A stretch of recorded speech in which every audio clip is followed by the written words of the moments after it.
On arrive à présent au dernier volet de notre grosse matinée. Avant le débat, rassurez-vous, vous allez tous avoir la possibilité d'intervenir après. Alors, et c'est le volet gouvernance avec Zoul Benetouche. Bonjour à tous, Zoul Ben, salam alaikum. Voilà, ça c'est la gouvernance, hein. Je m'intéresse à vous et je parle. Alors, cette photo résume toute la question de la gouvernance. Vous allez comprendre pourquoi, parce qu'il y a d'autres photos, il y a deux autres photos. C'est pas un Algérien de Haraj qui essaie d'escalader quelque part. Voilà. En fait, ce jeune homme, c'est un Mexicain. Il est à Nogales, c'est une ville du Mexique, qui a été artificiellement coupée en deux lors d'une guerre entre le Mexique et les États-Unis. Vous avez la partie nord, toujours c'est le nord, vous avez la partie nord qui est la partie américaine, Nogales, Arizona, et la partie sud qui est la partie mexicaine, Nogales, Sonora. Et ce jeune homme essaie donc de passer de l'autre côté, du côté américain. Je vous ai dit, c'est les mêmes populations, historiquement c'est les mêmes gens. La coupure est artificielle, on a artificiellement fait deux villes différentes, alors que c'était exactement les mêmes gens. Même culture, même histoire. Voilà, c'est des clones entre guillemets. Mais quand on regarde les indicateurs de niveau de vie, de développement des deux villes, il y a un fossé immense. La partie mexicaine, la partie commençons par la partie américaine, il y a un PIB par tête de 30 000 $. La partie mexicaine, c'est 3 fois moins. Et on pourrait lister les autres indicateurs qui montrent qu'il y a une différence de développement assez notable en termes d'économie, de santé, d'accès à l'éducation, d'état de droit entre les deux villes. C'est quoi l'explication? Comment se fait-il qu'une ville qui est composée des mêmes gens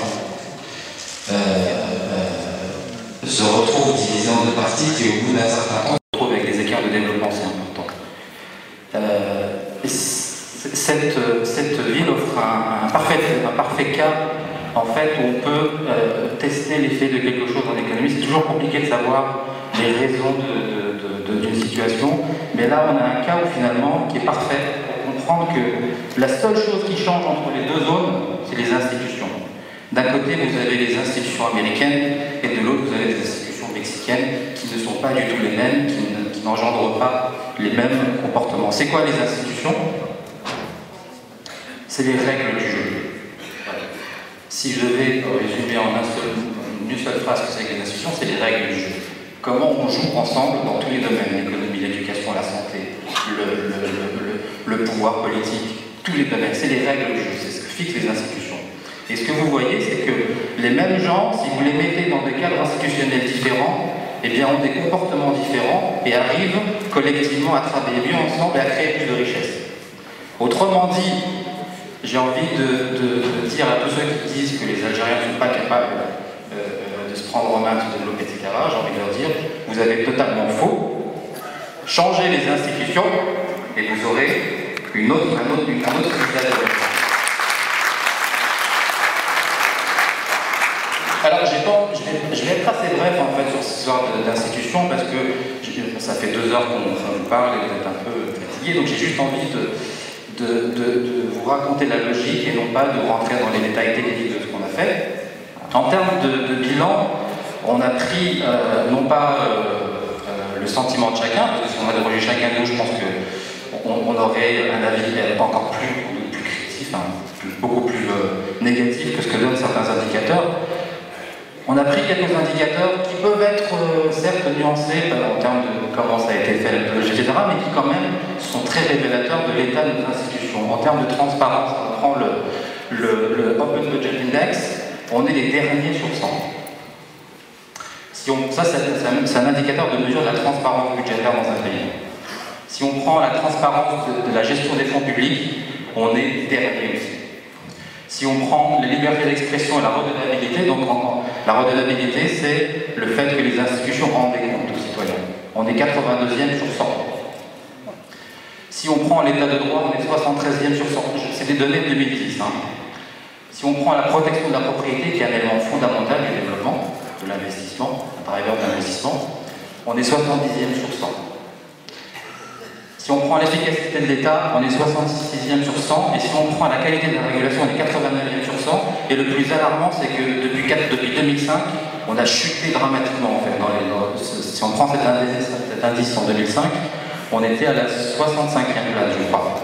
On se retrouve 5 ans après, en 2010, donc 5 ans après, à la 89e place. Donc, les institutions, la gouvernance publique, c'est le talon d'Achille de l'Algérie. On a des progrès considérables à faire en termes de transparence, de redevabilité des institutions, c'est capital. D'état de droit, de capacité de l'État aussi, c'est-à-dire que les institutions ont une faible capacité en termes de ce que vous voulez. Si on prend la fiscalité par exemple, quelle est la capacité de l'État algérien à lever de la fiscalité? En termes de régulation des politiques publiques, quelle est la capacité des institutions algériennes à le faire? Tout ceci est très très faible. Alors, très rapidement sur la vision, c'est bien sûr le premier axe fondamental pour modifier les institutions et améliorer la gouvernance, c'est la redevabilité. Sans redevabilité, mais quel voilà. On ne changera rien. Voilà, c'est ça que je veux dire. L'état de droit, un État moderne capable d'accompagner le développement, d'être un catalyseur du développement. C'est dans ce sens qu'il faut transformer l'État, le rendre capable d'accompagner, de catalyser le développement. On en est très loin aujourd'hui. Enfin, ça c'est vraiment je crois, le cœur de notre approche. On n'a pas voulu avoir une approche classique du sujet sur la gouvernance. Les institutions internationales le font très bien. La notion de citoyenneté, il faut que le citoyen émerge, et le citoyen en sens de participation à la vie publique, c'est fondamental. Si le citoyen n'émerge pas, on ne pourra pas mettre en place tout ce qu'on a envie de faire pour atteindre ces objectifs d'Algérie à 2020. Qui est difficile à faire, introduire de la transparence. Ce qui est difficile, c'est le mécanisme par lequel on arrive à décider qu'on va faire de la transparence.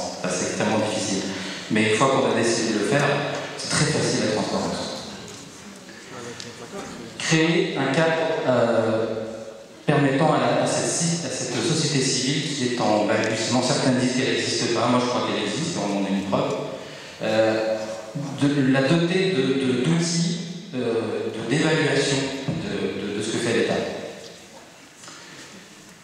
Troisième levier, c'est lever les obstacles à l'indépendance effective des institutions. En théorie, on a des textes qui sont très beaux, mais en pratique, il n'y a pas d'indépendance des institutions. Par exemple, la justice est un axe fondamental de réforme. Sans indépendance de la justice, vous imaginez bien les conséquences, parlons simplement d'économie, c'est qu'aujourd'hui, sans ça, il n'y a pas de protection de la propriété privée, par exemple. Il n'y a pas de protection de l'investisseur, il n'y a pas de protection du chef d'entreprise, au-delà de la protection du citoyen lui-même. Et enfin, dernier levier, c'est vraiment faire de l'État un instrument d'excellence pour le développement. Accroître significativement ses capacités. Aujourd'hui, les capacités de l'État sont devenues très très faibles. Pour ceux qui travaillent dans l'administration, vous le savez sans doute beaucoup mieux que nous, les capacités de l'État sont extrêmement faibles et il faut les reconstruire très rapidement pour pouvoir répondre aux défis qu'on a identifiés dans les différents chantiers et pour pouvoir accompagner ce développement et ne pas être un fardeau pour le développement. Aujourd'hui, l'État est plus un fardeau qu'un catalyseur, un accompagnateur du développement. Voilà, merci.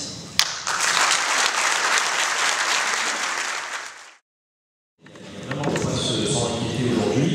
Et vous dites que l'État, finalement, n'est pas un catalyseur, ne joue pas aujourd'hui son rôle de catalyseur. Est-ce que vous pensez que les gouvernements qui sont passés ont failli à leur mission, n'ont pas joué convenablement leur rôle?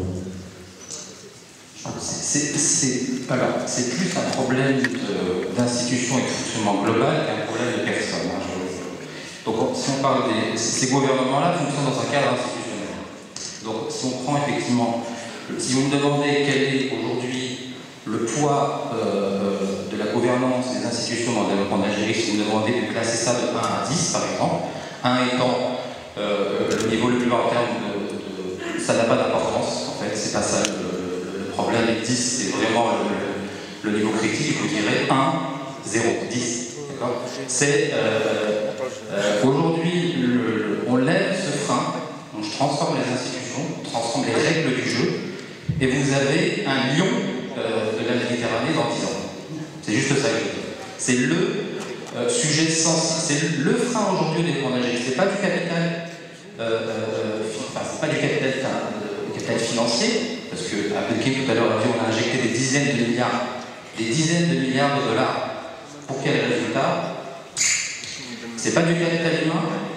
C'est certes, il y a des améliorations considérables à faire en termes de qualité d'éducation. On a une masse critique de gens éduqués en Algérie et à l'extérieur. Certains pays ont su profiter de cette diaspora. Nous, on n'a pas encore décidé de le faire. Donc il n'y a pas de contrainte en capital. La contrainte est institutionnelle.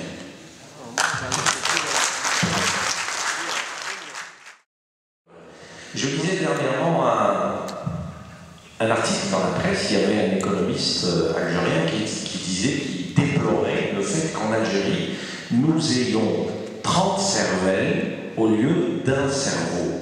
Et là, il sous-entendait les nombreux ministères qui travaillaient, qui faisaient pratiquement cavalier seul. C'est-à-dire qu'aujourd'hui, au lieu d'avoir on va dire, un organisme qui réfléchisse pour l'ensemble de l'intérêt du pays, on l'a pas. Alors, qu'est-ce que vous proposez de concret pour créer cette synergie, pour créer cette intersectorialité qui va finalement démarrer le pays vers le développement tant attendu? Je pense que voilà, Zoubir comme étant le dernier pour la bonne gouvernance.